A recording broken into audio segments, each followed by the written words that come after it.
Merci, Monsieur Recording in Progress.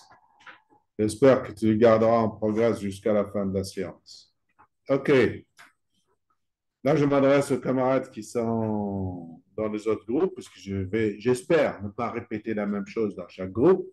Donc, j'ai dit que hier, mercredi 18, oui, qu'est-ce qu'on a fait? Ou du moins, on s'était arrêté sur une idée qui est très importante, attention à la porte, juste fermez la porte, s'il vous plaît. Je m'étais arrêté à une idée importante concernant la méthodologie d'économie.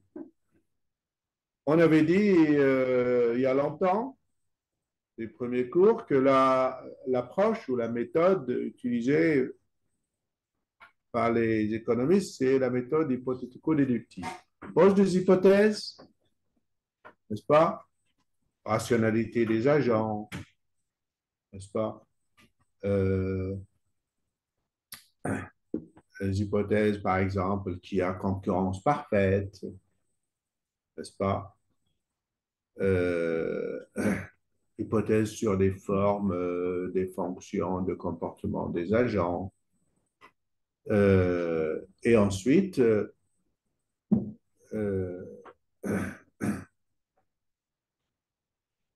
une autre hypothèse importante en économie, c'est, pas partout, bien sûr, pour l'économie, beaucoup de branches, beaucoup d'écoles d'économie considèrent qu'il y a une notion première, la notion de propriété privée. Ça aussi, c'est une hypothèse très importante. Donc, à partir des hypothèses, on cherche à voir ce que on peut attendre du comportement des agents dans le cadre de ces hypothèses. Donc, on déduit, si vous voulez, le comportement des agents en partant des hypothèses. C'est pour ça qu'on parle de démarche hypothético-déductive. Ce qu'on a compris hier dans le cours, ne vous inquiétez pas si je me répète, hein, c'est pour vos camarades qui risquent de ne pas avoir été présents dans le cours. Hein. Donc, ce que j'essaie de dire, c'est que dans le cours hier, quand on a présenté le modèle néoclassique, vous avez bien compris que il se place dans le cadre d'un monde, n'est-ce pas, imaginaire,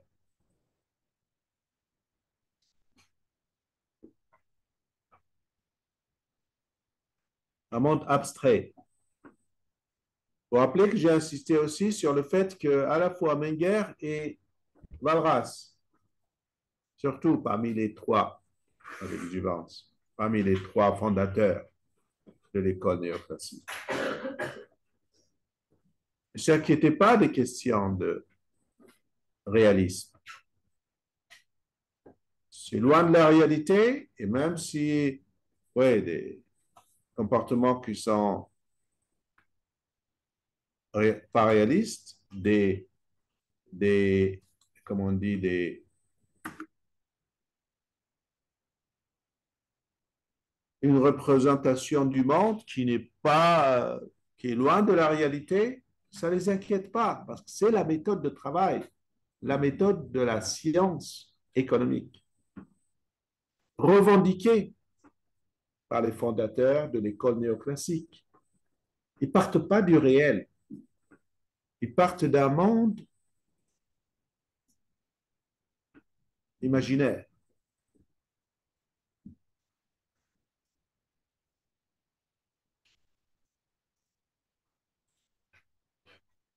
Mais ce sur quoi je voulais insister, c'est que hier,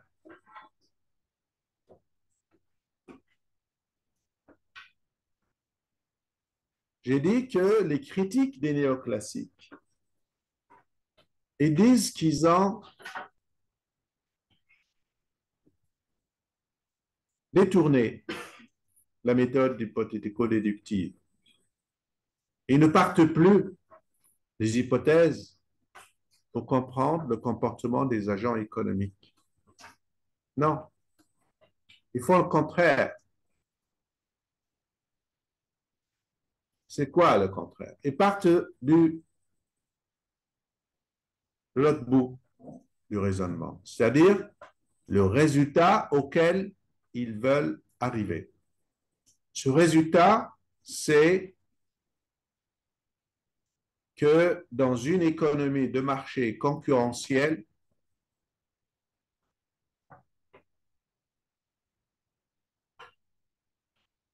dans laquelle il n'y a aucune intervention d'aucun État ni aucun pouvoir, où tout le monde est égal à tout le monde, tout le monde possède l'information qu'il faut pour prendre ses décisions, et tout le monde cherchant son intérêt, il va y avoir dans cette économie un équilibre qui est une situation la meilleure qu'on puisse trouver pour cette société ou cette économie.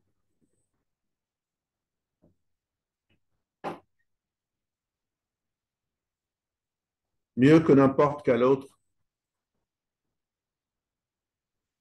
fonctionnement différent de cette économie ou de cette manière d'allouer les ressources aux besoins.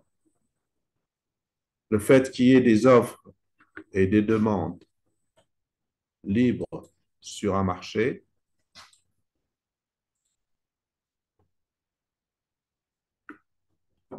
libre et concurrentiel, on obtient ce qu'on appellera plus tard un optimum, mais ce qui intéresse d'abord les néoclassiques au début, comme Walras et Menger, surtout Walras, c'est le fait que cet équilibre existe. L'existence de cet équilibre, c'est ça qui est le plus important. Parce que n'oubliez pas qu'on pense indirectement à l'idée qui n'a pas été démontrée, mais qui a été formalisée par Adam Smith, c'est l'idée que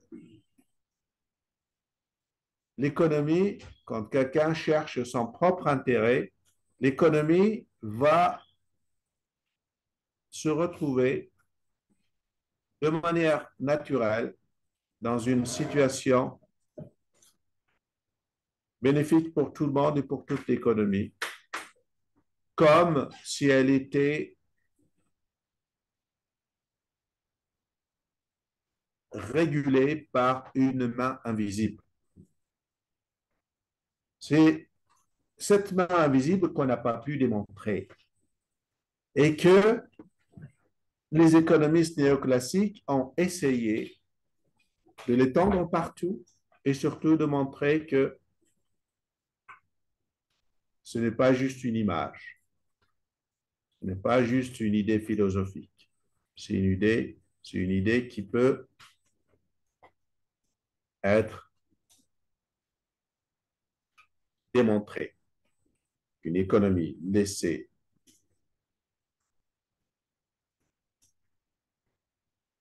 son propre fonctionnement libre dans un marché concurrentiel libre, avec des gens possédant toute l'information qu'il faut pour prendre leurs décisions, ils trouveront tous le moyen de maximiser leurs utilités ou leurs profits, si c'est des entreprises, sans aucune difficulté.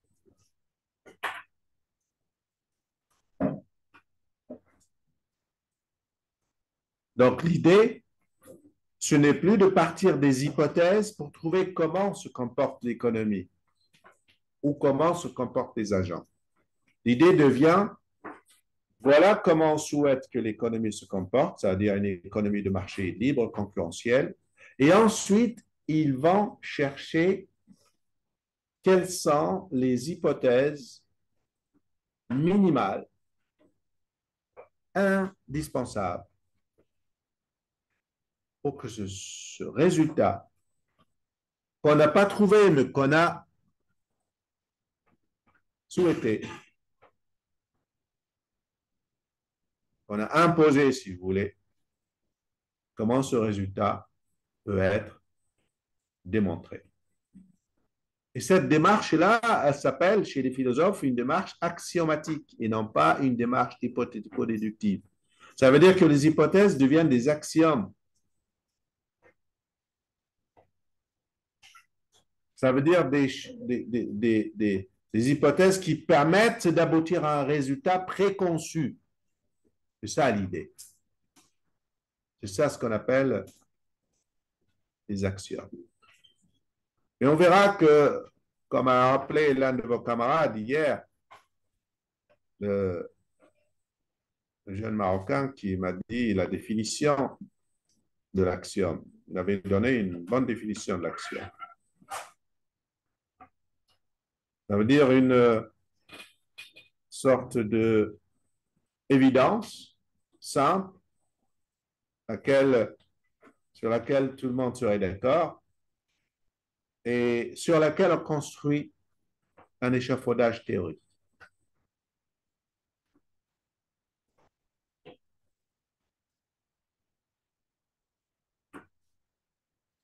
Donc voilà la première chose importante à rappeler, que la démarche est devenue axiomatique. C'est important de le rappeler. Pourquoi? Parce que, comme je l'ai dit, une chose très importante,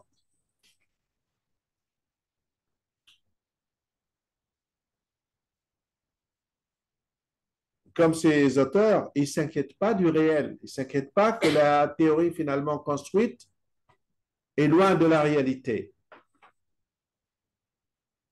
Parce qu'ils le reconnaissent dès le départ, que ce n'est pas la réalité qu'ils veulent décrire.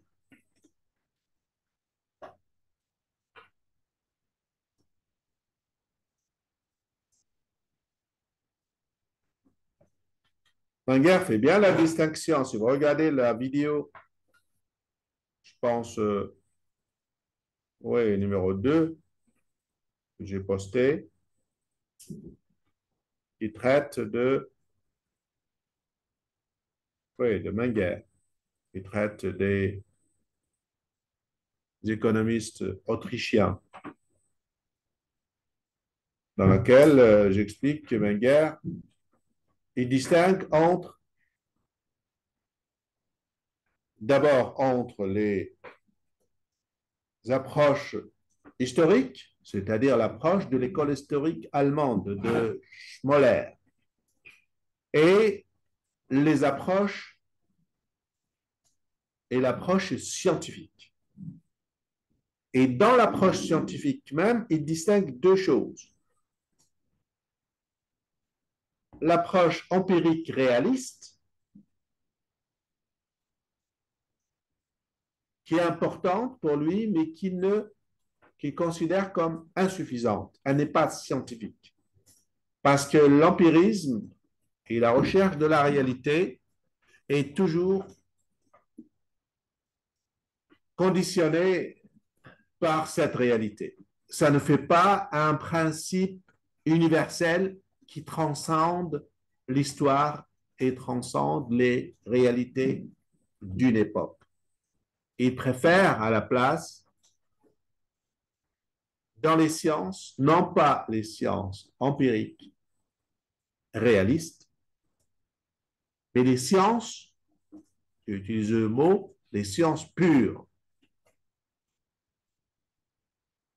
Et donc, l'économie a été construite sur cette idée philosophique ou épistémologique de science pure. C'est pour ça que quand on parle de science, c'est de cette science-là. Et en économie, il n'y a pas de science.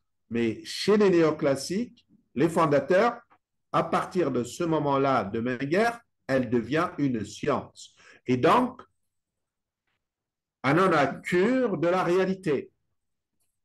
faut pas l'oublier parce que c'est revendiqué par Menger, revendiqué aussi par Walras. C'est pour ça que les économistes d'une culture beaucoup plus pragmatique, comme les anglo-saxons, ont donné Marshall qui s'est opposé à cette façon de faire, et pourtant, c'est un néoclassique.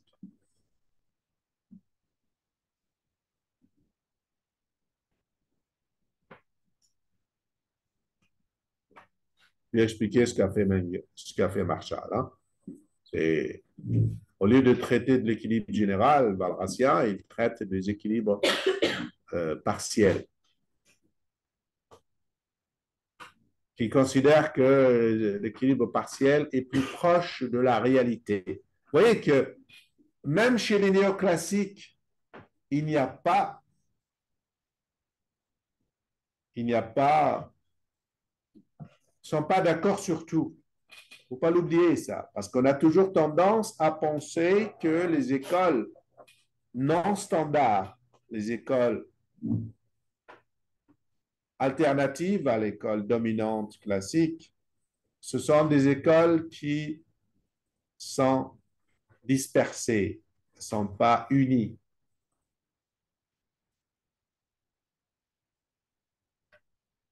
Ne sont pas d'accord entre elles. Mais il se trouve que l'école standard non plus,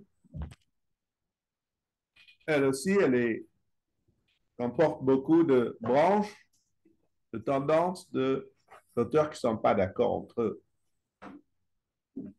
Donc, là où je m'étais arrêté hier, la partie qui m'a semblé, où j'ai senti que vous n'avez plus suivi, c'est lorsqu'on a commencé à parler de choses qui, pour vous, ce début d'année, vous paraissent fumeuses, trop abstraites, un peu à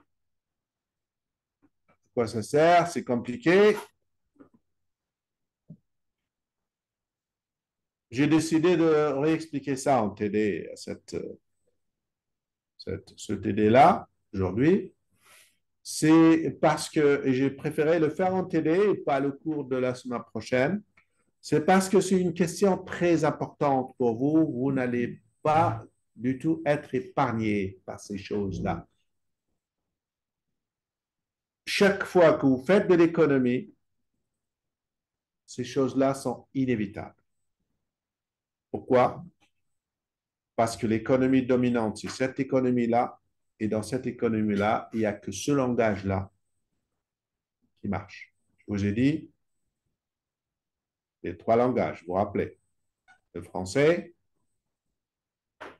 les maths et les graphiques. J'espère que vous finissez vos études dans n'importe quelle discipline et vous arrêtez de faire l'économie. Comme ça, parce que l'économie, il n'y a pas que l'économie néoclassique. Il ne faut pas croire que si vous ne comprenez pas les aspects théoriques de l'économie néoclassique, abstrait et réaliste, vous ne comprenez pas l'économie. Il ne faut pas dire ça. Parce qu'elle n'est pas la seule économie possible. Mais chaque fois que vous traitez d'économie dans cette école-là, c'est-à-dire l'économie dominante, vous avez obligatoirement à comprendre ces idées-là. C'est quoi les idées que j'ai essayé d'expliquer hier, sur lesquelles j'ai senti qu'il n'y avait pas, vous avez lâché le morceau? Ce sont des choses que vous êtes en train de faire aujourd'hui en mathématiques. Ce sont des questions de fonctions, études de fonctions. Vous êtes en train de les faire, non, avec M. Backward, n'est-ce pas? Vous êtes en train de faire des études de fonctions. Ceux qui ont fait des études de fonctions au lycée s'en sortent un peu moins maladroitement. Les autres qui n'ont jamais fait, apparemment, vous avez fait un stage, à mon avis, qui ne sert strictement à rien. Sauf qu'il faut me dire la vérité, hein, je sais, ça ne sert strictement à rien.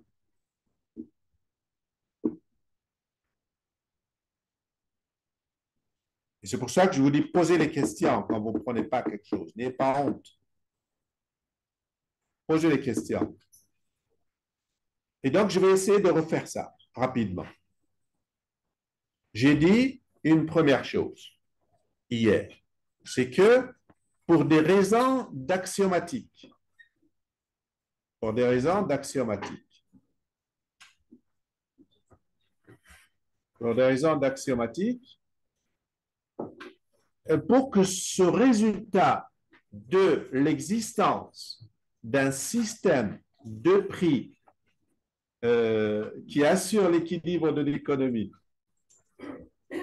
pour que ça puisse exister, on demande un certain nombre d'axiomes, on va dire maintenant hypothèses, qu'on exige des comportements des agents et des fonctions qui décrivent leur comportement un minimum de conditions,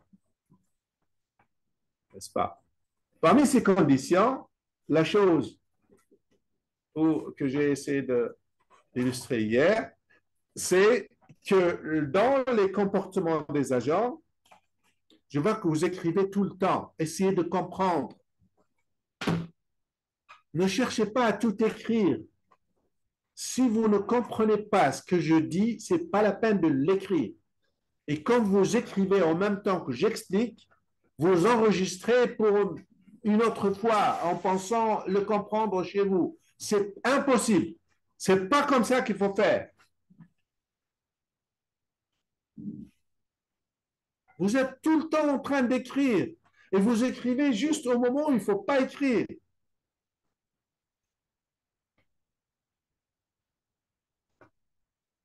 Essayez de comprendre. Parce que c'est une chose que quand, si vous la comprenez, vous allez la comprendre et ce sera une fois pour toutes. Vous n'aurez pas besoin de relire quelque part l'idée. Et si vous ne la comprenez pas, vous pouvez relire ce que vous avez écrit, relire des livres, vous n'allez rien piger.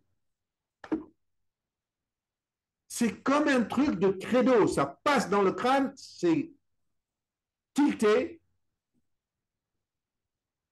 l'étincelle s'est allumée dans votre tête, vous avez compris. Autrement, ce n'est pas la peine. Vous relisez dans un livre, vous n'allez rien comprendre. Vous relisez ce que vous avez écrit, si vous ne l'avez pas compris, vous n'allez pas le recomprendre. Ce n'est pas possible. C'est ça qu'il faut comprendre. Je vous ai dit, essayez de... Il faut que la chose passe par votre cerveau et ensuite par votre doigt pour l'écrire. Si vous passez directement par votre oreille et qui va sur votre clavier et que ça ne passe pas par le cerveau, vous relisez après, vous allez voir que c'est du Chinese. C'est du chinois. Oh putain, il s'est coupé là. C'est arrêté. Ah, ça va, ça marche encore. Excusez-moi, je m'étais énervé parce que vous n'avez pas compris la méthode de travail à la fois à la fac et surtout avec moi. Si vous comprenez la chose, je vous dis après, monsieur, j'aimerais la noter, on prendra tout le temps qu'il faut. Vous comprenez que ce que je suis en train d'expliquer, ce n'est pas le travail de la macro, ce n'est pas le travail de mon cours. C'est parce que je sais que vous allez avoir beaucoup de mal au second semestre à le comprendre et que c'est au second semestre votre pain quotidien.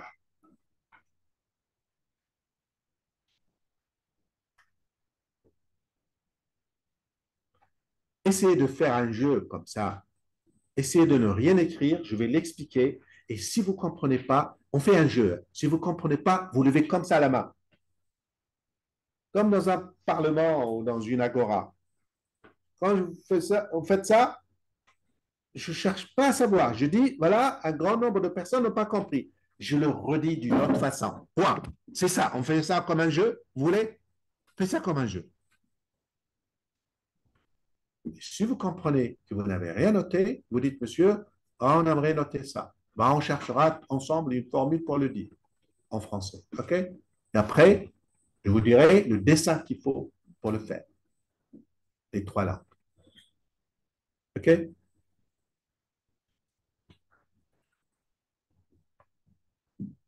Je sais que vous n'allez pas jouer le jeu. Je sais, parce qu'au lycée, on ne vous a pas habitué à ça.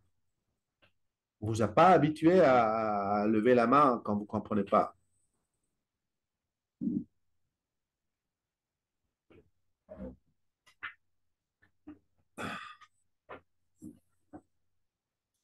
Qu'est-ce que je voulais faire tout à l'heure, je vous dis.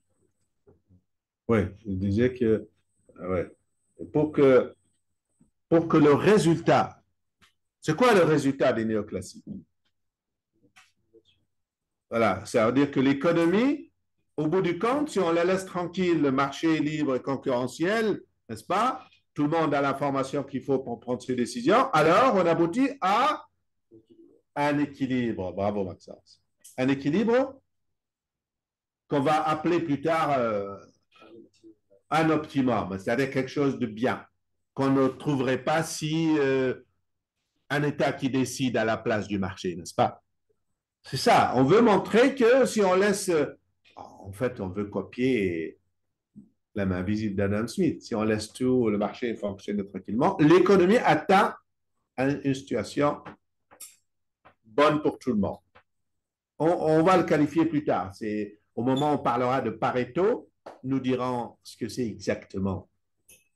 Qualifier cet état d'équilibre, ce n'est pas le moment. Juste qu'il existe un équilibre, n'est-ce pas? Vous vous rappelez l'histoire du tâtonnement hier?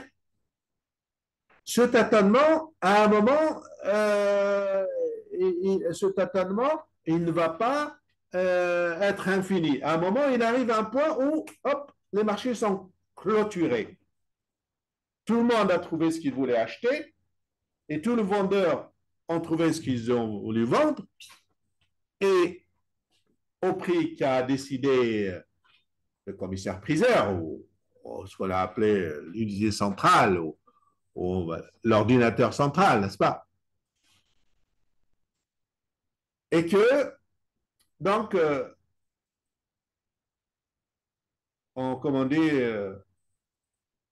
comme dirait Orwell, on est dans le meilleur des mondes. OK? On est dans le meilleur des mondes. Mais pour cela, il faut des conditions. Parmi les conditions, celles que vous allez voir dans votre soupe au deuxième semestre micro, une des conditions, c'est la fonction qui décrit le comportement des agents. Mathématiques, n'est-ce pas? Par exemple, c'est quoi cette utilité du consommateur? N'est-ce pas? C'est quoi cette utilité du consommateur?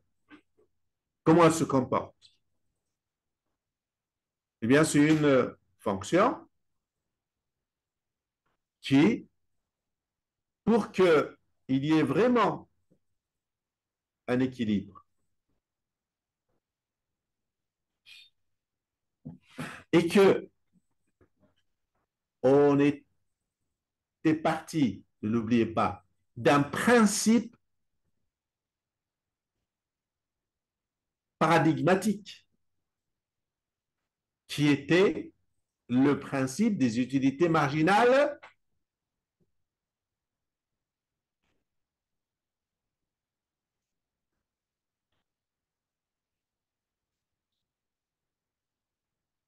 qui peut continuer.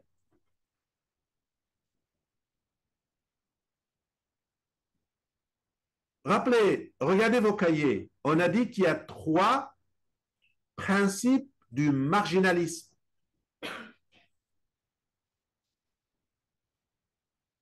Bon, ce n'est pas la peine de remonter. Allez, écoutez, écoutez. Laissez tomber, ne cherchez pas dans vos cahiers.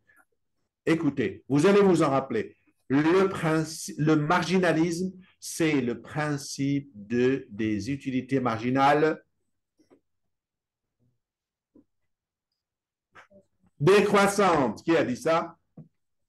Voilà, merci. Et pourquoi vous en rappelez pas ça? C'est le principe des utilités marginales décroissantes. Hier, il me manquait plus qu'une chose, monter sur la chaire et danser et vous dire que ça, c'est le cœur de l'économie et que c'est appliqué partout. Chez le consommateur, ça s'appelle des utilités marginales. Chez le producteur, ça s'appelle des productivités marginales. Et chez le boursiculteur, ça s'appelle. Et c'est quoi pareil? C'est quoi qui est décroissant?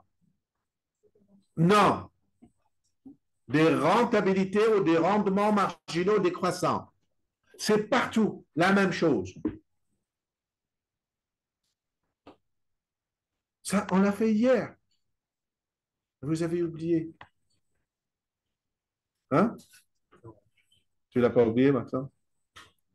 Mais sauf que vous ne trouvez pas les mots, c'est ça, au début? Hein? Ben oui, le langage, il n'est pas encore acquis, je peux comprendre. Oui. Ben, il faut me dire quoi. C'est comme si je dois apprendre à partir de 8 heures, c'est ça? Et vous me dire, il faut être capable de dire ce que vous ne comprenez pas. Ne me dites pas, il faut, monsieur, je n'ai pas compris ce que vous avez expliqué. C'est quoi que j'ai expliqué? Mais ne me parle-moi en français, ne me parlez pas le truc. Essayez de mettre des mots, une phrase sur ce que vous ne comprenez pas. Ne dites pas, monsieur, je n'ai pas compris. Et vous me laissez dans le vague. Dites-moi ce que vous n'avez pas compris.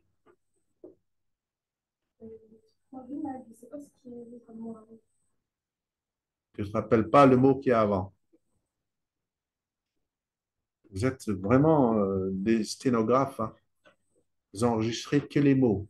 Les idées, vous en foutez totalement. Ce que vous cherchez, c'est les mots égrenés les uns derrière les autres. Et ce n'est pas les idées qui vous... Vous n'êtes pas encore habitué à l'écoute. Donc, la question que tu poses, mademoiselle, c'est la question d'il y a 2 semaines. Il y a 2 semaines, j'ai expliqué que la révolution marginaliste, elle a commencé par une révolution sur la théorie de la valeur. La théorie de la valeur passée des classiques, c'est la théorie de la valeur travail. D'accord? Ils ont jeté ça par-dessus bord et ils ont adopté la théorie de la valeur doucement.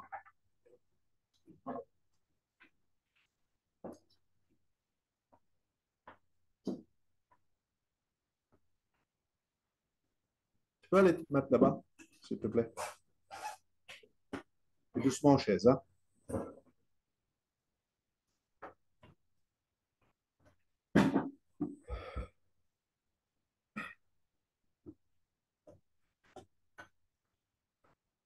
Donc, j'étais parti sur le projet d'expliquer, réexpliquer ce que j'ai dit hier. Votre camarade me renvoie à refaire ce que j'ai expliqué la semaine d'avant. Je ne sais pas si tu étais là ou quand tu étais là, si tu as bien écouté. Je suis en train de refaire, de perdre des papiers, non pas la suite, je commençais à dire, mais ce que j'ai dit, pas hier, mais il y a une semaine. Et l'idée suivante, c'est que les néoclassiques, ils ont jeté, ils ont abandonné la théorie de la valeur travail.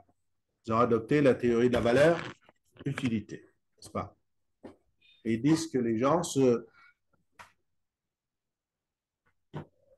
comportent, prennent leurs décisions en fonction de non pas l'utilité d'un objet, ce qu'il leur apporte comme utilité, mais ce qu'il apporte cet objet comme utilité marginale.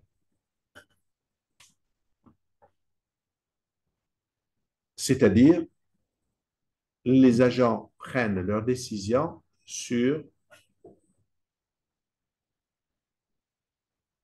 si je consomme une quantité très faible supplémentaire d'un bien, combien il m'augmente mon utilité. Ceci s'appelle l'utilité marginale d'un bien, c'est-à-dire l'utilité supplémentaire apportée par la consommation d'une quantité infime supplémentaire de ce bien. Claro? Ceci s'appelle l'utilité marginale.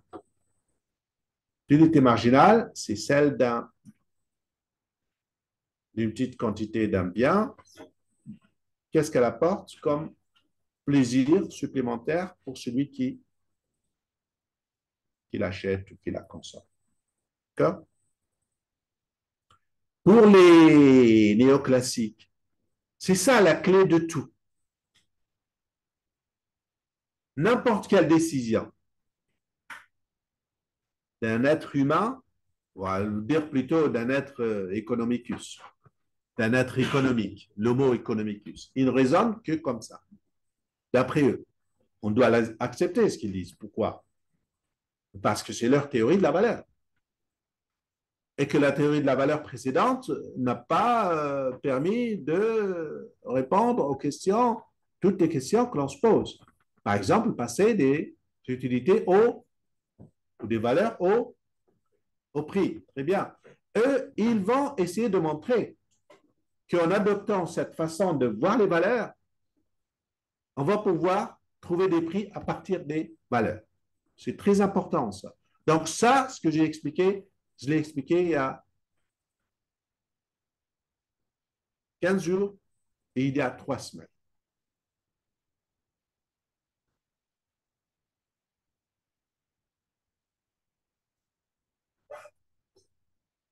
Et donc, pour que, on revient maintenant à ce qu'on a dit hier et ce que j'ai commencé à expliquer tout à l'heure.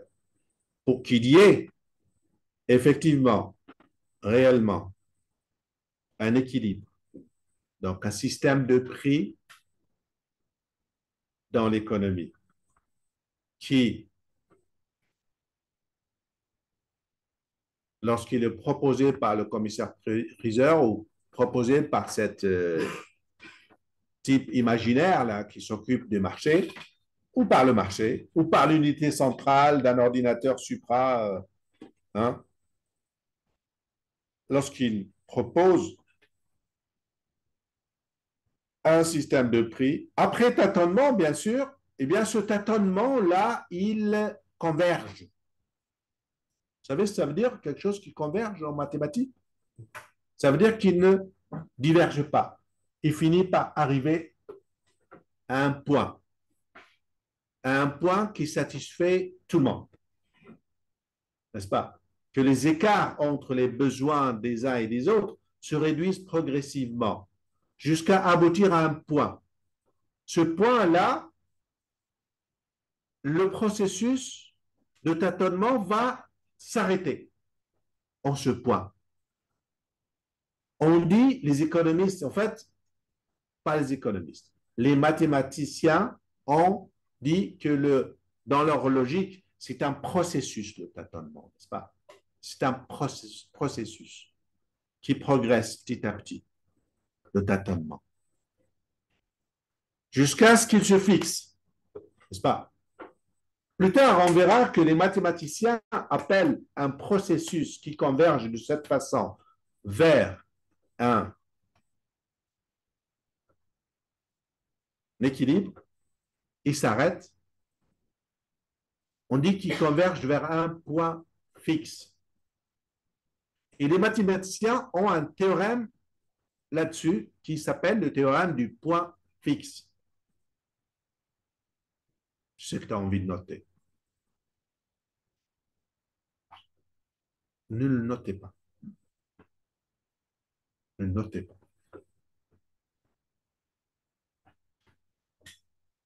Ça veut dire qu'on va une autre fois l'écrire de manière très formelle. Ce n'est pas la peine. Essayez de comprendre et voir qu'est-ce qu'il y a derrière, pas ce qu'il y a à la surface, ce qu'il y a derrière tout ça. Ça veut dire que c'est comme si la main invisible d'Adam Smith, en fait, c'est comme un ordinateur processus numérique qui fait de proche en proche arriver tout le système économique et tous les agents vers un point où tous les tâtonnements et le processus de tâtonnement s'arrêtent à un point fixe. Ce point-là s'appelle l'équilibre général du modèle de Walras ou l'équilibre général de l'économie.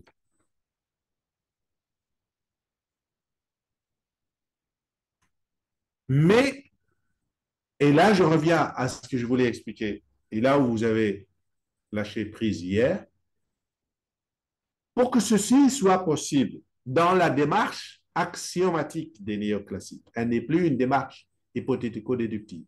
Pour que ça puisse arriver, pour que l'on puisse atteindre ce résultat désiré qui est l'équilibre de l'économie, il faut remonter, rafistoler des conditions, des fonctions d'utilité, des fonctions d'utilité qui décrivent le comportement des agents. Il faut qu'il y ait des conditions dessus pour que ce point fixe soit possible. Cet équilibre, ce système de prix, d'équilibre de l'économie, soit possible. Ce raisonnement-là, ça devient un raisonnement mathématique. Je vous ai expliqué que avant le théorème, là je n'utilise pas les mots d'hier, hein, les connaissances mathématiques des premiers néoclassiques étaient limitées. Et ils ne savaient pas que un processus mathématique sous certaines conditions, ils ne savaient pas démontrer qu'il converge vers un point fixe d'équilibre général ou non. Ils ne savaient pas le faire. C'est pour cela que je vous dis que le modèle de Walras, qu'est-ce qu'il a eu? Il est resté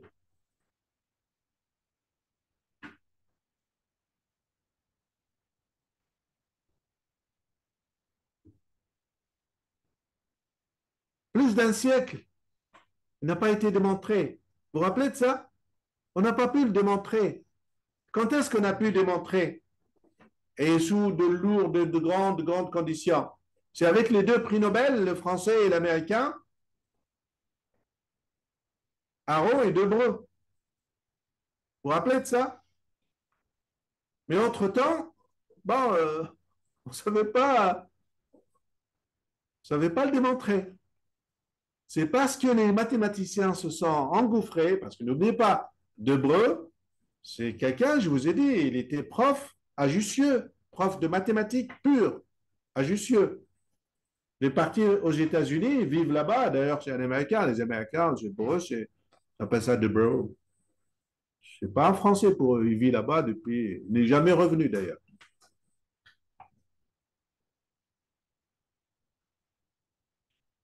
Beaucoup de mathématiciens se mettaient à faire de l'économie à cette époque, milieu de après-guerre, hein, 1953, que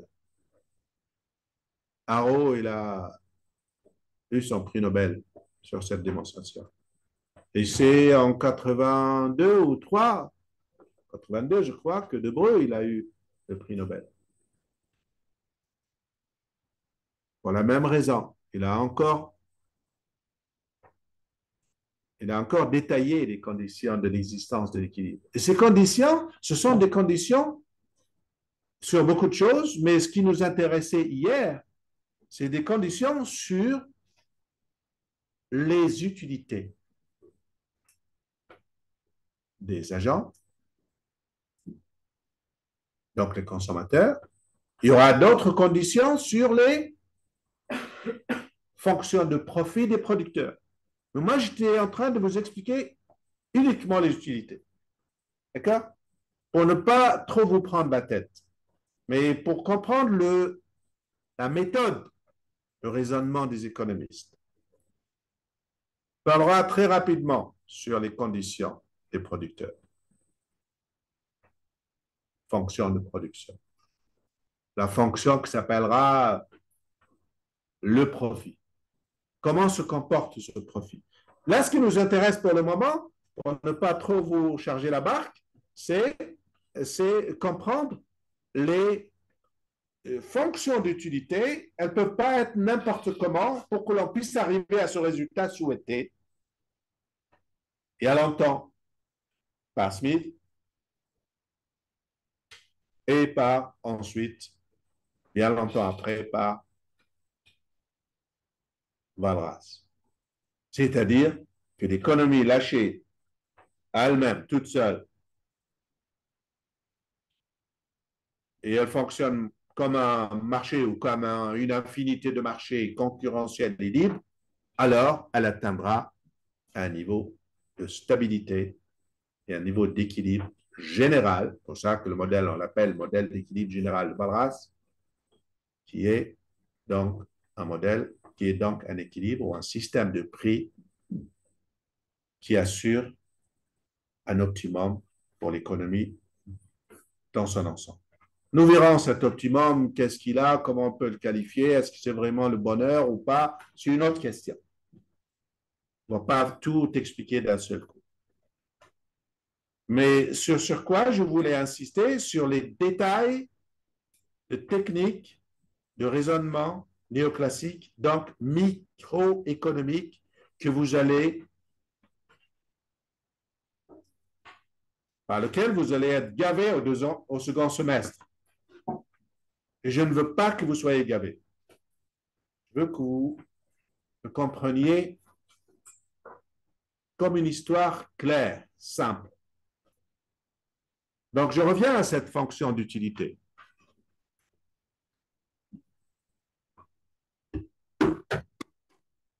Réveillez-vous, hein? Je reviens à cette fonction d'utilité. J'ai dit qu'une des conditions sur cette fonction d'utilité, c'est que pour que l'on puisse, regardez bien, pour que l'on puisse faire du marginalisme, c'est ça toute l'histoire. Et leur clé universelle, leur outil universel, c'est le marginalisme. Ils ne peuvent rien faire si il n'y a pas de raisonnement à la marge. Il faut que toutes les fonctions de tous les agents, il faut que les agents se comportent de manière telle que les augmentations infimes aient un sens. Les consommations supplémentaires infimes aient un sens. Qu'elles existent. Donc, pour que l'on puisse faire des utilités marginales, pour que l'on puisse faire des productions marginales. Et ça, c'est dans l'imagination. Vous comprenez bien qu'un producteur ne produit pas des voitures marginales. Il n'y a pas 0,005 voitures. Vous comprenez? Mais on a besoin de ça pour le raisonnement marginaliste en économie. Si l'autre jour, j'ai pris un exemple avec des pommes et des poires. Bon, l'exemple que j'ai pris, que je préfère le plus, du vin et du fromage, on peut toujours faire une larme de vin. Bon, et même si c'est gros, une larme, on va encore diviser la goutte par. Hein, ça peut avoir un sens, une quantité infime de vin, quantité infime de fromage. Mais une quantité infime de voiture, c'est quoi ça? Mais bon, en économie, on a besoin de faire, enfin, l'économie marginaliste, l'économie néoclassique. Et il nous demande de ne pas nous placer dans le réel, mais dans le scientifique, qui suppose que l'on puisse raisonner à la marge en tout. Donc, pour que ce raisonnement à la marge puisse avoir un sens, et qu'au moment où on augmente infinitésimalement des petites quantités de tel ou tel tel, il ne faut pas qu'il y ait, je l'ai dit hier,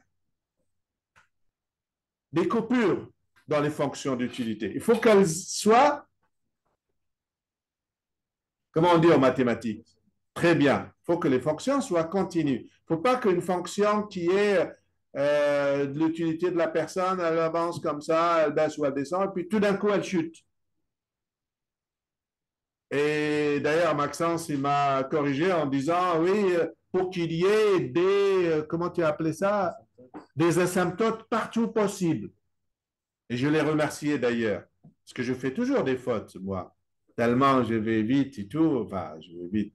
D'ailleurs, hier, j'ai fait une faute dans votre cours. Je m'étais rappelé quand j'ai pris le train. J'ai fait une grosse faute.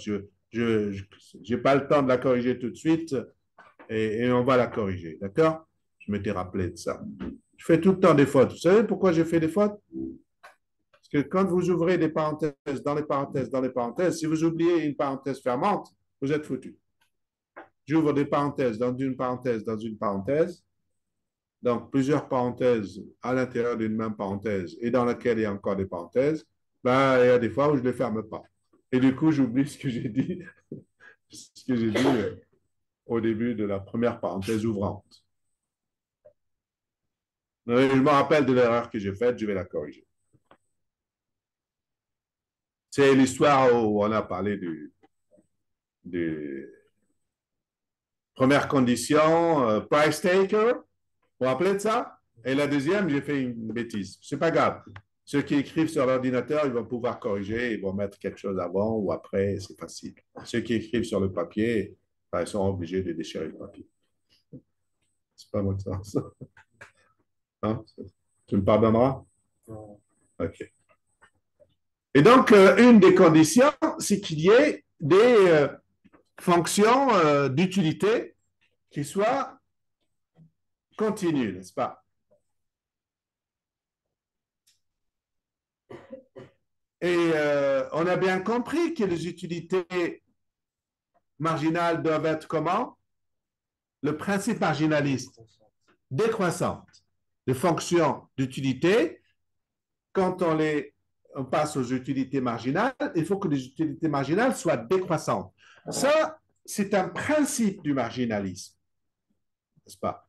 Un principe même, bon, je ne dis pas de l'économie, mais de l'économie dominante.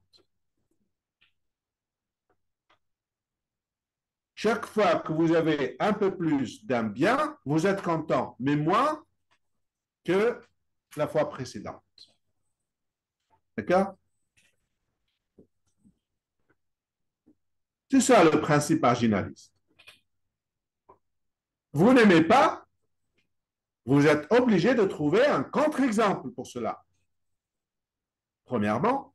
Deuxièmement, au niveau scientifique, on n'a pas besoin que ce soit la réalité du monde ou du comportement de tous les gens qui est comme ça. Parce que c'est une forme de comportement idéalisé. Vous vous rappelez quand je vous ai expliqué l'histoire de l'idéal type de Max Weber? Oubliez, c'est pas grave. Ah, peut-être que je n'ai pas expliqué à tout le monde. Je l'ai expliqué dans une vidéo. Bon, je l'ai expliqué même en amphi. Hein. Si, je vous appelais, si quelqu'un, si vous avez fait Max Weber au lycée. En tous les cas,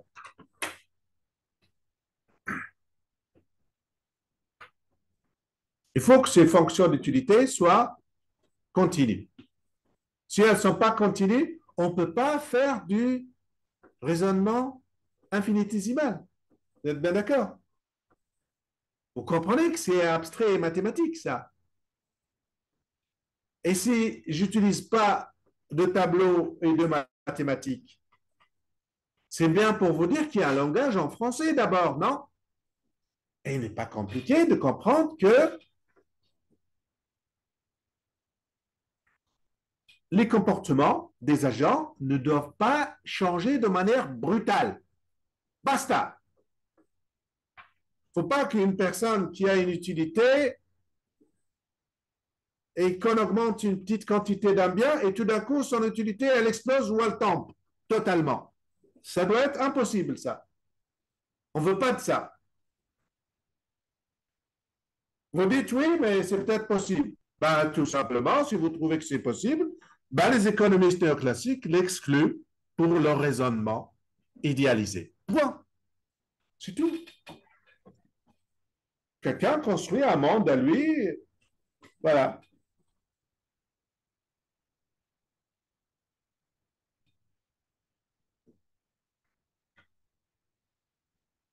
Donc voilà comment il voit le monde, voit les fonctions d'utilité. Et comme les utilités sont décroissantes, marginales, attention, les utilités marginales sont décroissantes.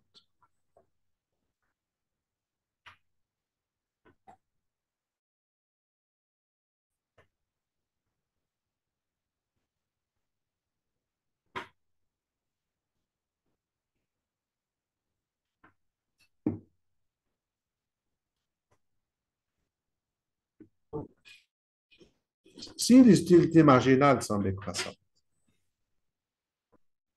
et si l'unité supplémentaire d'un bien apporte moins d'utilité que la précédente, est-ce que la fonction d'utilité va augmenter ou va baisser? Je reprécise ma question. Si vous avez des utilités marginales décroissantes, et utilité marginale décroissante, ça vient de l'extérieur, ça vient du principe marginaliste qui s'impose à celui qui veut modéliser le comportement des agents tenant compte de cette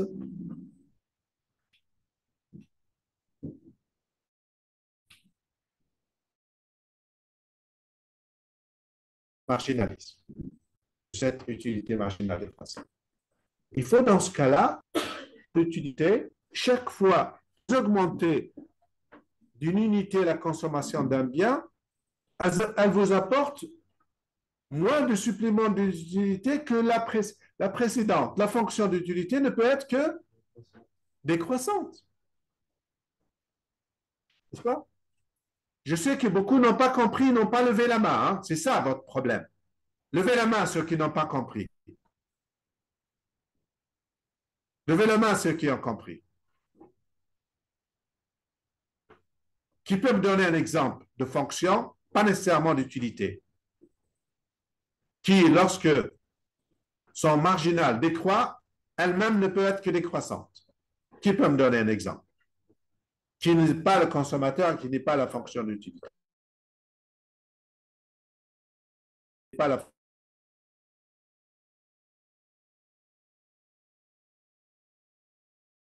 fonction d'utilité.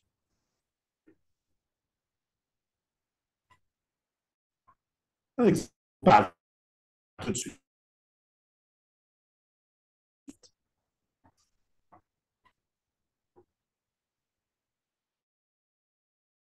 Vous avez une moyenne générale de vos notes. Elle descend, c'est tout. Tout ce qui baisse, tout ce dont le marginal baisse, lui-même, il ne peut que. Vous voyez que c'est du français, ça? Ce français-là, ce français-là, ce français-là, si je l'écris en mathématiques, vous allez devenir fou. Pourtant, c'est simple ce qu'on vient de dire.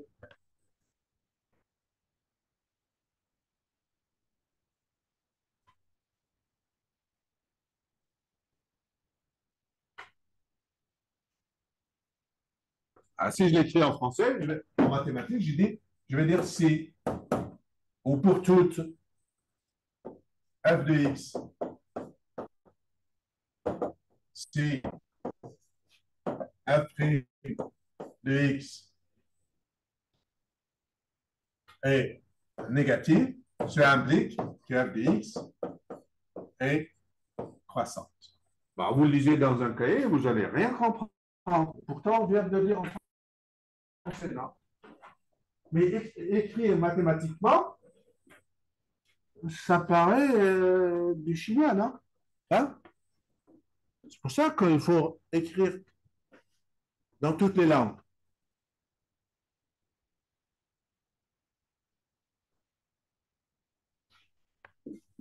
Je l'écris d'une autre façon. Si sa dérivée est négative, alors la suite.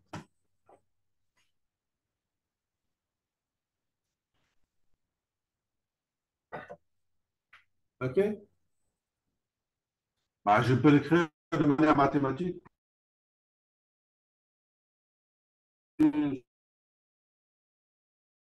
sophistiqué, plus condensé, le mathématicien comprend tout ce qui est à l'origine.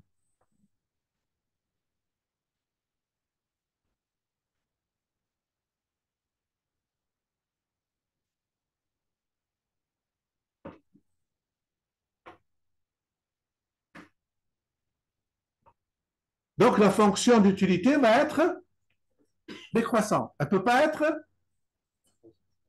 croissante. Mais vous voyez que ça ne suffit pas, ça. Ça ne suffit pas. Pourquoi? Parce que une fonction décroissante, elle peut être une droite décroissante, non? Mais ça, c'est pas bon. Pourquoi? Et quand c'est pas bon, ils vont rajouter un autre axiome. Qu'est-ce qu'ils ont rajouté comme autre axiome? Parce que regardez bien, je vais rester là pour ne pas vos camarades ils écoutent. Ceux qui ne sont pas. Euh, la fonction d'utilité, il faut qu'elle soit décroissante, mais décroissante sous forme d'une droite. La décroissance est. Non, c'est pas ça. La décroissance est.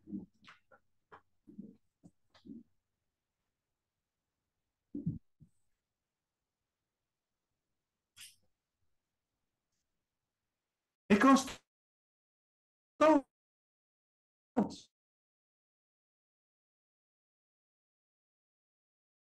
Est constante.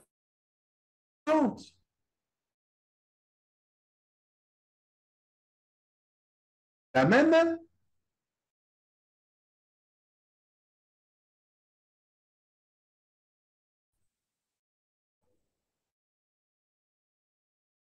Parce que la décroissance, elle est. N'est-ce pas?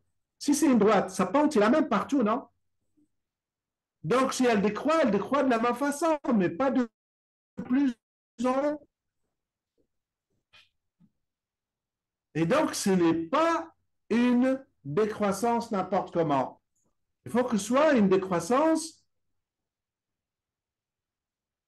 de plus en plus. Et pour cela, donc, on exclut, j'espère qu'on peut voir là, le tableau.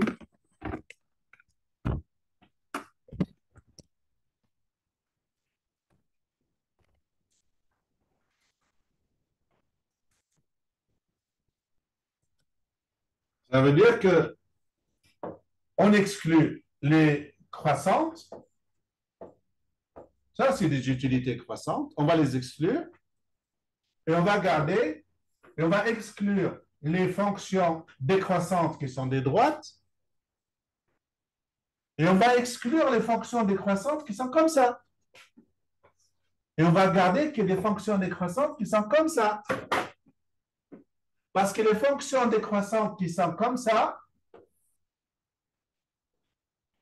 vous avez. Non, c'est pas ça. Toutes les deux, elles ont des asymptotes. Mais celle-là, on va l'exclure. Pourquoi? Parce que ici, quand on décroît, qu'est-ce qui résume, qu'est-ce qui décrit algébriquement ou par le dessin le marginal?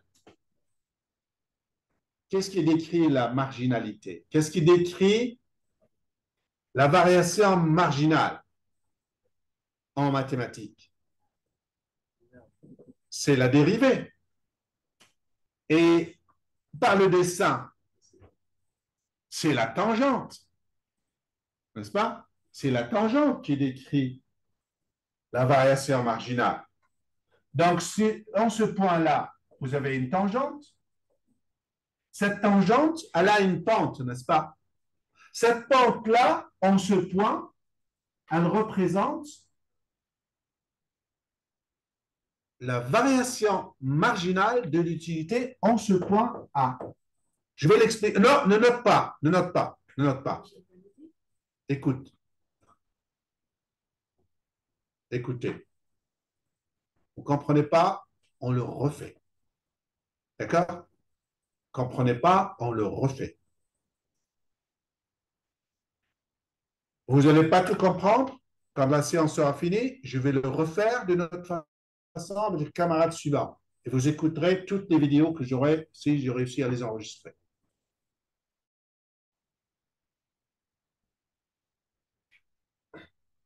Si je prends, si j'augmente, je continue à aller sur la courbe. Je prends un autre point. Ce point-là, par rapport à celui-là, comment elle est la tangente par rapport à celle-là? Elle est plus plate, non?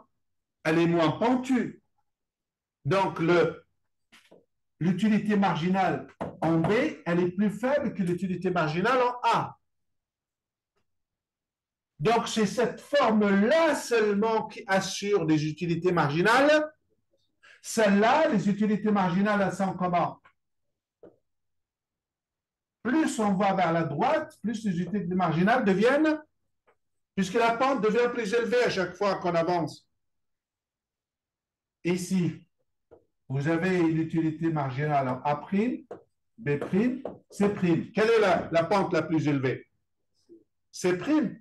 Donc, en C', l'utilité marginale est plus élevée qu'en B et qu'en A. Donc, dans cette courbe de cette forme, ces utilités-là ne leur conviennent pas à les néoclassiques, parce que c'est des utilités marginales qui sont croissantes. Donc, les seules formes des utilités qui conviennent pour permettre de trouver cet équilibre général de Walras, c'est des utilités qui sont de cette forme-là. Et ces utilités de cette forme-là, en mathématiques, ça s'appelle des fonctions convexes. Parce que les concaves, c'est celles qui tournent leur, comme une cave, ça fait comme une voûte. Ceux-là sont exclus. Ceux-là sont des convexes, c'est comme des plateaux, enfin, comme des assiettes creuses. Ça, c'est convexe, ça, c'est concave. Donc, les fonctions convexes leur conviennent. Alors, qu'est-ce qu'ils disent? Mathématiquement, ils disent que les utilités doivent être convexes. Oh, ben, pour vous, ça a l'air du chinois. Mais non, ça veut dire ça. Parce que s'ils ne sont pas convexes, on n'a pas les utilités marginales décroissantes. Parce qu'on a besoin de ce principe-là. Ce principe-là, c'est le principe marginaliste des utilités marginales décroissantes.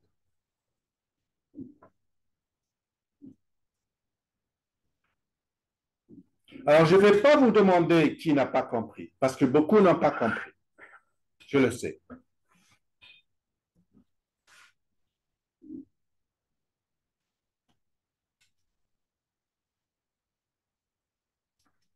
Qui a compris? Levez la main. C'est un peu mieux déjà. Un peu mieux. Mais n'oubliez pas, je vais répéter 36 000 fois ça. Parce que ceux qui n'ont pas compris, il ne faut pas croire que vous êtes moins futé que vos camarades. En fonction de comment je m'énerve, comment je lève le temps, vous pouvez zapper à cet instant-là, vous perdez le bout du fil et vous n'arrivez pas à vous accrocher. Mais je répète tout le temps. Les mêmes choses, je vais les répéter tout le temps. Parce que c'est une clé universelle pour comprendre l'économie d'aujourd'hui. Parce que l'économie d'aujourd'hui, c'est l'économie dominante des néoclassiques.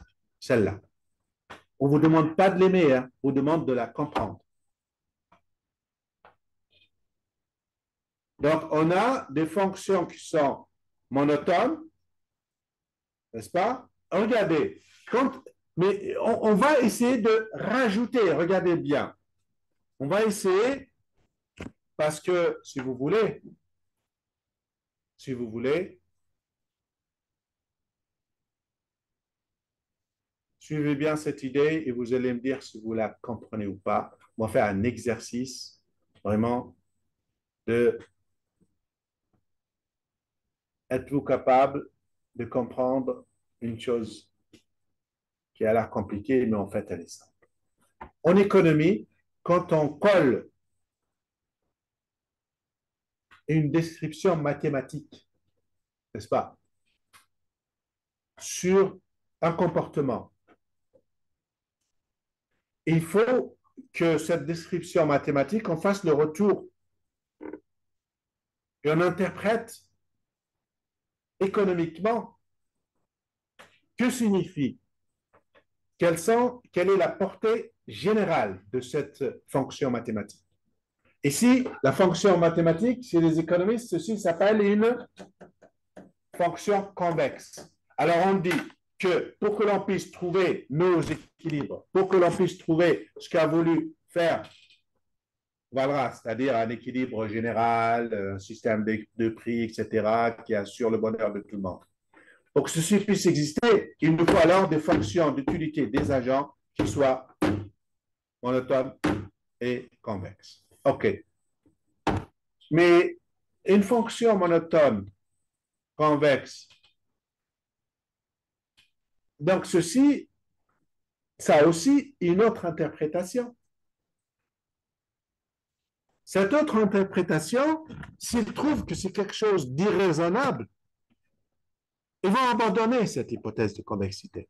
S'ils trouvent qu'elle donne des choses qui peuvent être acceptables, comme décrivant le comportement d'un homme économique, bon, on peut la garder même si tout le monde n'est pas comme ça. D'accord? Regardez les deux points qui sont là, A et B. Ces deux points A et B. Ah, c'est dommage pour vos camarades, c'est inversé.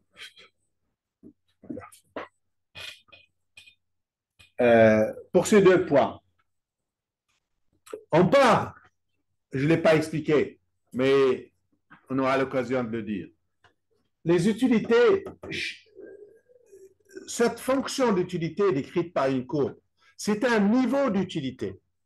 Ne l'oubliez pas ça. Qu'est-ce que ça veut dire un niveau d'utilité? Ça veut dire qu'il y a un niveau de satisfaction. Et que si on a beaucoup de A et peu de B, ça donne le même niveau de satisfaction pour l'agent que si on lui donne beaucoup de B et peu de A. Nous dirons que ça, c'est une courbe, plus tard vous le direz en cours, d'iso-utilité. ISO veut dire même niveau. Les mêmes niveaux d'utilité sur tous les paniers qui sont là, tous les points qui sont sur la courbe, ça apporte le même bonheur pour l'agent. Même niveau de satisfaction.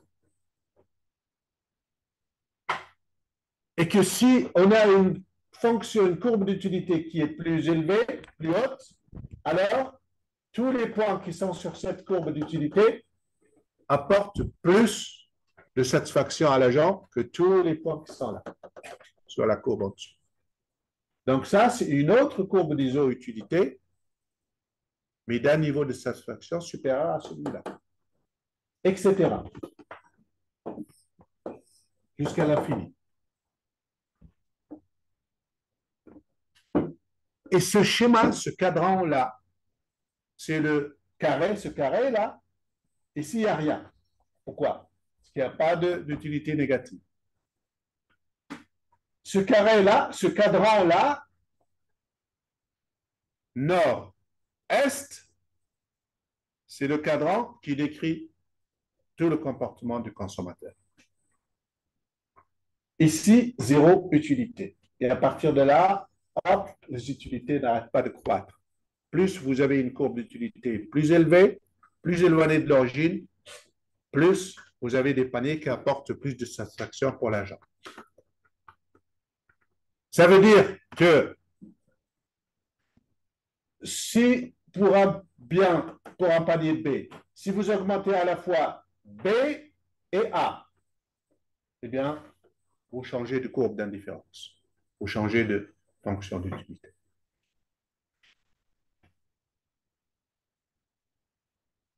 Maintenant, là où vous avez calé hier matin, c'est l'interprétation économique de la convexité de la courbe d'indifférence. Vous avez compris ce que ça veut dire la convexité? Elle décroît, mais avec un creux.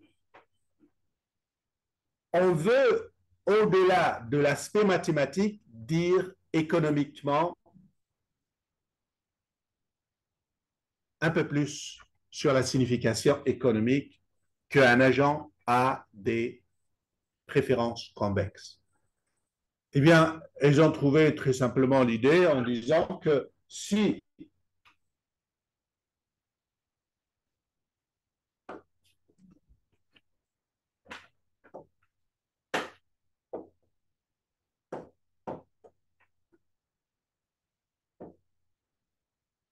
plutôt x1, x2.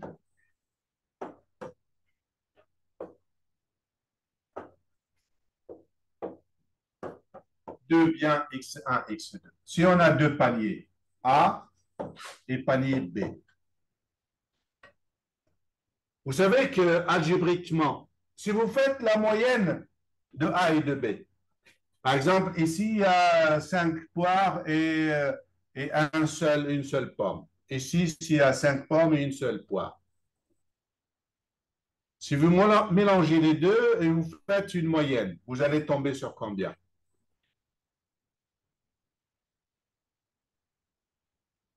Parce qu'on a dit 5 pommes et une poire. Et l'autre, c'est 5 poires et une pomme.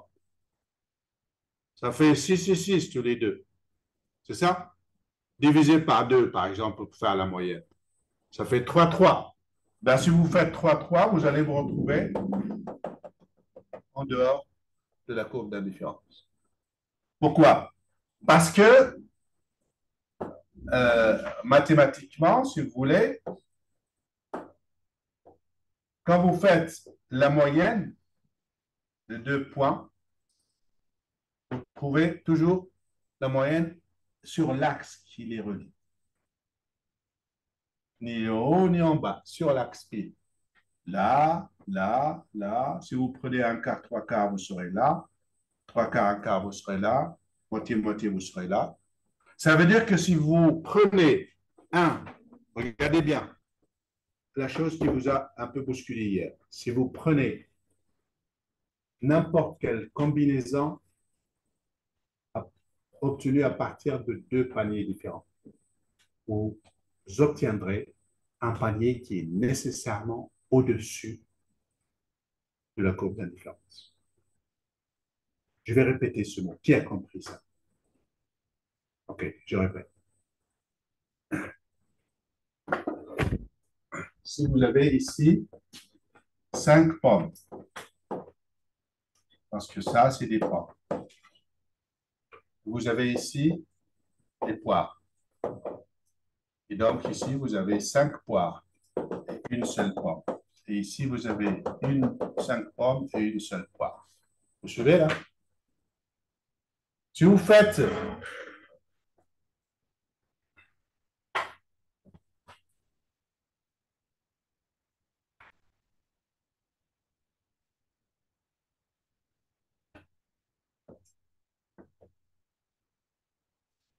là, 5 pommes plus une, ça fait 6 dans un panier. Si on additionne les deux, vous aurez 6 pommes et 6 poires. N'est-ce pas? Et si vous dites, je prends la moitié de chaque, 3 pommes et 3 poires, vous allez tomber ici, au-dessus de la courbe d'indifférence. Si vous êtes au-dessus de la courbe d'indifférence, ça veut dire 3 pommes et 3 poires, ça apporte plus de plaisir qu'un 5 et 5. Et ça, c'est grâce ou à cause de la convexité des préférences. Donc, économiquement, que signifient les préférences convexes des consommateurs? Ça signifie que les consommateurs préfèrent toujours les mélanges aux extrêmes. Les paniers extrêmes, on les aime pas. Les mélanges se trouvent sur des courbes d'indifférence plus élevées. Donc, le consommateur tel qu'on a besoin qu'il soit de cette catégorie de consommateurs qui préfèrent toujours la diversité aux extrêmes. Ça veut dire, je vous ai pris l'exemple, moi, je préfère toujours mon vin avec du fromage au lieu de plus de vin à la place du fromage. ou manger toute la soirée que du fromage, même si c'est beaucoup et qu'il n'y a pas de vin. Je préfère la diversité. Pourquoi? Parce que on se dit, est-ce que c'est raisonnable ça? Ben, on dit, oui, ben, c'est pas trop demandé à l'agent, c'est pas une hypothèse trop contraignante. Les gens, oui, préfèrent la diversité au panier extrême. Ben oui, il y a des situations où ce n'est pas possible, n'est-ce pas? Par exemple, on te fait choisir entre avoir du lait et de l'alcool. Tu ne peux pas les mélanger pour avoir un peu des deux dans ton estomac. Ben oui, on va dire en micro ou en économie, on va exclure ces cas-là. Ouais, voilà, on va les exclure.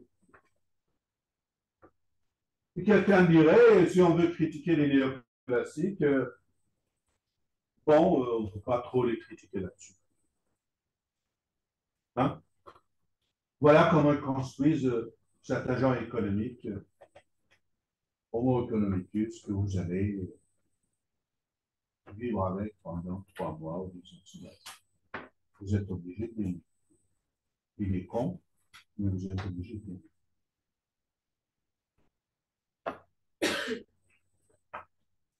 Voilà le point qui vous a chiffonné hier, parce que j'ai dit que voilà la courbe d'indifférence. Alors, je n'ai pas expliqué comment, c'est quoi la courbe d'indifférence. On a parlé de fonction d'utilité et je suis en train de les mélanger tous les deux. Enfin, c'est la même chose à quelque chose près que nous verrons une autre fois. On n'a pas le temps de tout expliquer. Ça, c'est une fonction d'utilité. Et c'est en réalité, nous verrons que c'est la même chose qu'une courbe d'indifférence d'un niveau de satisfaction égal à 10, par exemple. Celle-là, elle est égale à 12. Celle-là, satisfaction égale à 20. N'est-ce pas? Plus on s'éloigne et plus on est sur des courbes d'indifférence plus élevées ou des satisfactions plus élevées. OK. Eh bien, on s'était arrêté au fait que, voilà, l'un des axiomes de cet équilibre général de Walras, c'est que les consommateurs, du moins, nous verrons que les producteurs aussi, ils ont des axiomes. Il faut qu'ils aient des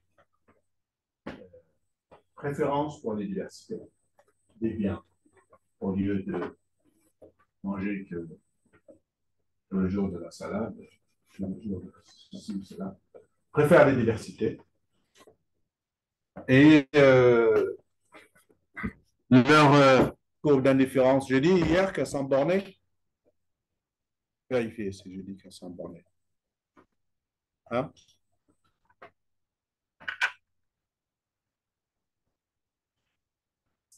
Donc, chez le consommateur, tout ceci paraît un peu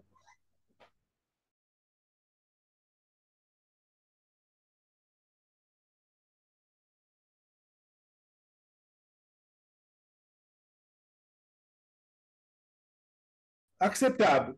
Est-ce qu'elles sont des hypothèses réalistes là où ça ne marche pas? Voilà, mettre du vinaigre dans sa salade, c'est bien, mais mettre du vinaigre dans sa Nutella, enfin dans, je ne sais pas moi, dans un autre plat, non, je préfère ou l'un ou l'autre. Donc, ça contredit ça. Mais bon, on va exclure ces cas-là. C'est tout. C'est une construction théorique. On est en train de construire, comme on construit un roman. Hein.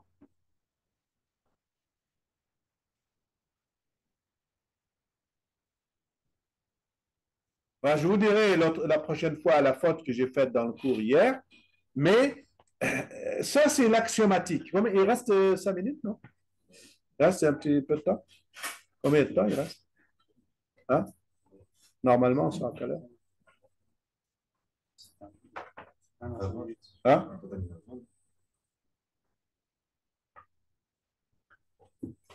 Restez 30 secondes. Je ne vais pas l'expliquer, mais je vais juste annoncer quelque chose. J'ai dit que ces axiomes, ces choses qu'on souhaite qu'elles soient vérifiées par les consommateurs, on a les mêmes choses pour les producteurs, n'est-ce pas? On veut que les producteurs leur fonction de profit, leur fonction de comportement comme entreprise. Il faut qu'elle vérifie certaines conditions analogues à ça pour que l'on puisse avoir ces équilibres-là, n'est-ce pas?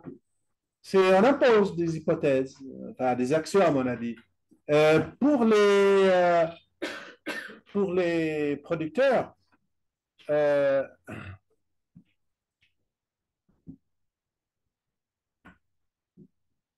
on impose une chose que vous allez, je vais l'expliquer, j'espère, dans la vidéo suivante. Si j'y arrive pas, ce sera le cours suivant. C'est qu'ils aient des rendements d'échelle décroissants, que les entreprises soient en situation de production à rendement d'échelle décroissant. Vous voyez que le décroissant, il est partout, hein? Vous comprenez? Je mets un point ici, parce que vous n'avez pas rencontré cette définition de rendement d'échelle décroissant. Si, peut-être? Bon, je vais l'expliquer en 30 secondes, sachant que je vais la reprendre en 30 minutes une autre fois. Mais comme on n'a pas le temps, je vais l'expliquer en 30 secondes. Pourquoi? Parce que c'est une notion importante. Les échelles de production en économie. Essayez de comprendre sans noter. Les échelles de production. Ça veut dire que vous avez des entreprises qui travaillent dans un secteur de production dans lequel plus ils produisent à une échelle élevée, et plus ou moins l'unité produite coûte. Je répète, l'échelle, c'est quoi l'échelle? C'est tout multiplié par le même coefficient. Ça veut dire une usine, elle a tant d'ouvriers, tant de machines, tant de capital, tant de surface. On multiplie tout par deux. C'est comme si on a la même usine jumelle juste à côté. OK? On multiplie tous les facteurs de production. Même surface, même équipement, même argent, même personnel, même ceci, même nombre de machines, tout. Pas deux. Si la quantité produite, vous allez attendre combien la quantité produite? Elle va être de combien? Deux fois plus. Deux fois la précédente. Eh bien, il se trouve qu'il y a des entreprises qui font exactement, quand on double tout, elles doublent la production, et d'autres, quand on double tout, leur production fait moins que doubler. Elle augmente, mais moins que doubler. Et d'autres, lorsqu'on double tout, leur production fait plus que doubler. Ces trois cas sont du réel. Ça existe partout. Certains secteurs, c'est comme ça, d'autres, c'est comme ça, et d'autres, c'est comme ça. Nous dirons des entreprises qui, lorsqu'on double l'échelle, ou on triple, bon, j'ai pris double parce que ça nous parle plus vite, on double l'échelle de production, on multiplie tout par deux. La production double exactement. Ces entreprises s'appellent des entreprises qui travaillent dans un secteur à rendement d'échelle constant. Si par contre, lorsqu'on double tout, la quantité produite finale fait moins que doubler, nous dirons que ces entreprises sont à rendement d'échelle décroissant. Si au contraire, on double l'échelle, l'entreprise fait plus que doubler sa production, nous dirons qu'elle travaille à rendement d'échelle croissant. Je répète, je viens d'expliquer ça en 30 secondes. Ça demande de plus de temps parce qu'elle a besoin de mathématiques, cette définition. Et elle a besoin de dessin, comme toujours. Je verrai ça la prochaine fois, OK? Les chaises, attention. Attention.